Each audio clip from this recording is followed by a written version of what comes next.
80 marks आएंगे तो उसको लग रहा है कि उसके 70 ही आए, उसका कंपार्टमेंट एग्जाम देना पड़ेगा। आप ये रिस्क ले सकते हो, तो आप रिवैल्यूएशन के लिए बिल्कुल भर सकते हो कि मैम क्या इसकी मार्कशीट अलग मिलेगी, मैं थोड़ा सा और पढ़ के उसमें अच्छा कर सकता हूँ। हाय एवरीवन, मेरा नाम है भूमिका चौहान और क्लास 10th सीबीएसई का रिजल्ट आ चुका है। अब बहुत सारे बच्चे रिजल्ट से काफी ज्यादा खुश भी हैं, पर बहुत सारे बच्चे रिजल्ट से बहुत ज्यादा परेशान और दुखी भी हैं। किसी ने सोचा था कि मेरे 80 मार्क्स आएंगे तो उसको लग रहा है कि उसके 70 ही आए। किसी ने बहुत अच्छे से टोटल किया था कि नहीं यार मेरे तो 95 तक बन रहे थे, बट अब तो मेरे 80 ही आ रहे हैं। ऐसे बहुत सारे बच्चे हैं। कुछ बच्चों की ऐसा हो सकता है कि आपकी कंपार्टमेंट भी आ गई है, आप किसी एक सब्जेक्ट में फेल भी हो गए हो।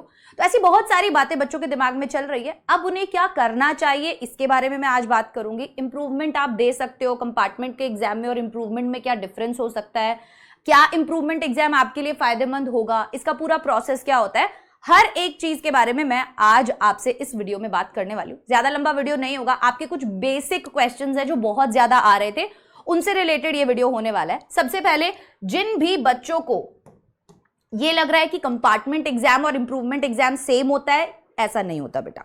कंपार्टमेंट एग्जाम आपको कब देना पड़ता है, जब कोई एक सब्जेक्ट के अंदर आप फेल हो गए हैं तो आपको क्या करना पड़ेगा, उसका कंपार्टमेंट एग्जाम देना पड़ेगा उसमें पास होने के लिए, ठीक है। वहीं पर इंप्रूवमेंट एग्जाम क्या होता है, इंप्रूवमेंट एग्जाम के अंदर अगर आपको लग रहा है कि भाई मेरे तो 80 मार्क्स बन रहे थे, ये मुझे 60 क्यों मिले हैं, तो ये तो मुझे कुछ गड़बड़ लग रही है। अब इसमें एक से दो चीजें आप कर सकते हैं। एक, आप रिवैल्यूएशन के लिए भर सकते हैं कि भाई मुझे ऐसा लगता है क्या पता टोटल में कोई गलती हुई हो, राइट। तो आप अपनी कॉपी मांग सकते हैं सीबीएसई वालों से, देख के और आप अप्लाई कर सकते हैं भाई मुझे इस क्वेश्चन में यहां पर कम नंबर मिले, और आप रिवैल्यूएशन के लिए भर सकते हैं अगर आप श्योर हैं तो।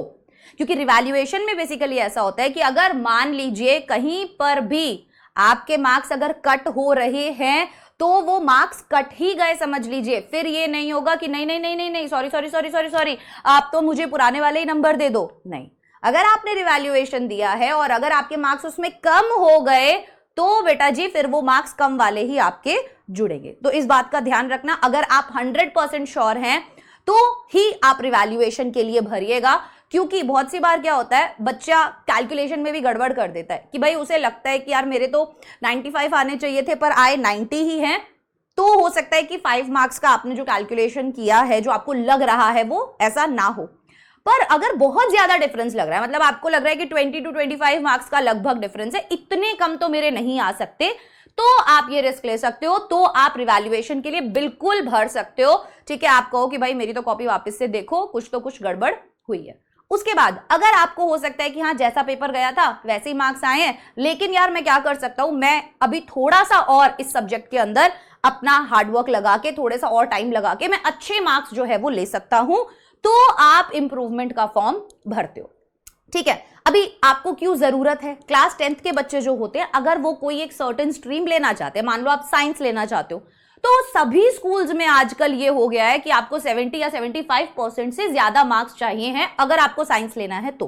अभी सीबीएसई की तरफ से ऐसा कुछ नहीं होता है, ठीक है। आपको लग रहा है कि सीबीएसई की तरफ से ऐसा कुछ होता है, नहीं, सीबीएसई वाले ऐसा कुछ नहीं कहते, ये स्कूल्स ने अपना बनाया हुआ है ताकि उनका रिजल्ट जो है वो खराब ना हो, ठीक है। बट आप लोगों को ये देखना है कि यार मुझे तो लेना साइंस ही है या मुझे तो यही वाला स्ट्रीम लेना है, उसके लिए मुझे इतना है, तो मैं ऐसा करता हूं कि इस सब्जेक्ट में थोड़ा सा रिवैल्यूएशन के लिए डाल देता हूं या मैं इंप्रूवमेंट के लिए डाल देता हूं ताकि मुझे मेरी डिजायर्ड स्ट्रीम मिल जाए। तो ये कंप्लीटली आपके ऊपर है, ठीक है, कि आपको क्या करना है। तो आपको अगर एलिजिबिलिटी क्राइटेरिया मतलब तक पहुंचना है तो आप इंप्रूवमेंट डाल सकते हो, ठीक है, रिवैल्यूएशन डाल सकते हो, बट इनमें थोड़ा सा ध्यान रखना, इंप्रूवमेंट में कोई रिस्क नहीं होता बट रिवैल्यूएशन में रिस्क होता है। अभी इंप्रूवमेंट का आपने एग्जाम दिया और मान लीजिए कि आपके जो नंबर आए वो और भी कम आ गए, तो कोई बात नहीं, आप अपने जो पुराने वाले मार्क्स हैं वो ही लगा सकते हैं। तो ये तो थी बात की भाई इंप्रूवमेंट वाले में और कंपार्टमेंट वाले में क्या डिफरेंस होता है। अब इनका एग्जाम कब होता है, देखो इंप्रूवमेंट वालों का जो एग्जाम होता है वो कंपार्टमेंट वालों के साथ ही होता है, ठीक है। तो अभी जून में इसके फॉर्म निकलते हैं, जुलाई में इसका एग्जाम होता है और अगस्त में इसका रिजल्ट आता है।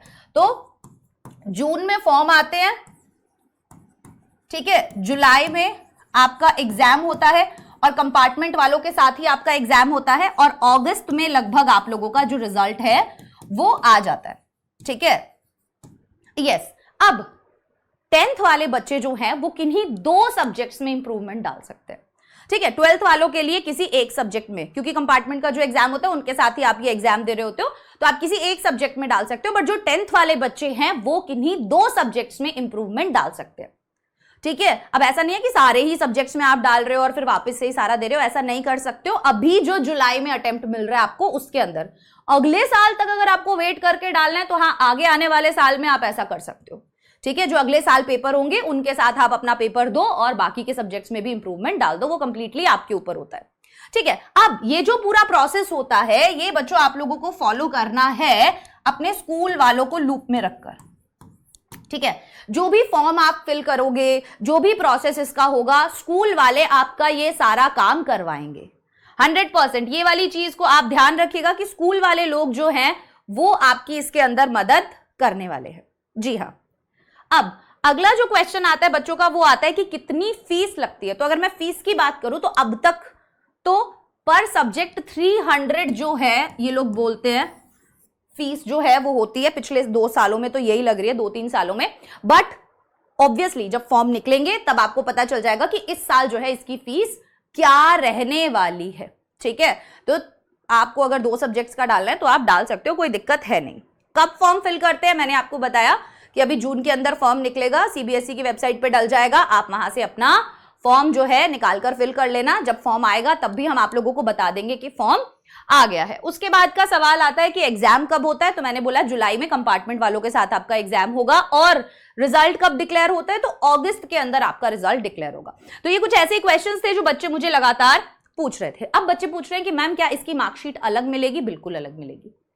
ठीक है, बिल्कुल आपको इसकी जो मार्कशीट है वो अलग मिलेगी और उसके ऊपर अपीयर्ड फॉर इंप्रूवमेंट भी लिखा होता है। जो मार्कशीट मिलती है ना आपको नई वाली, उसके ऊपर लिखा होता है अपीयर्ड फॉर इंप्रूवमेंट। अब क्यों लिखा होता है और इसका क्या कोई इंपैक्ट पड़ता है? देखो, इंपैक्ट इसका आगे जाके कुछ नहीं पड़ता, क्योंकि 10th क्लास के जो बच्चे हैं उनको क्या करना है, 10th क्लास वाले बच्चों को बेसिकली अपना डिजायर्ड स्ट्रीम लेना है, इसलिए वो ये वाला इंप्रूवमेंट भर रहे हैं कि भाई उसे साइंस ही लेना था पर क्लास 10 के बोर्ड्स एग्जाम में कुछ अच्छा नहीं हुआ, या मेरा पेपर बिगड़ गया, या मैं बीमार था, या कोई और प्रॉब्लम था जिस वजह से ये सारी प्रॉब्लम्स हो गई, तो आगे इसका इतना ज्यादा कोई इंपैक्ट पड़ता नहीं है।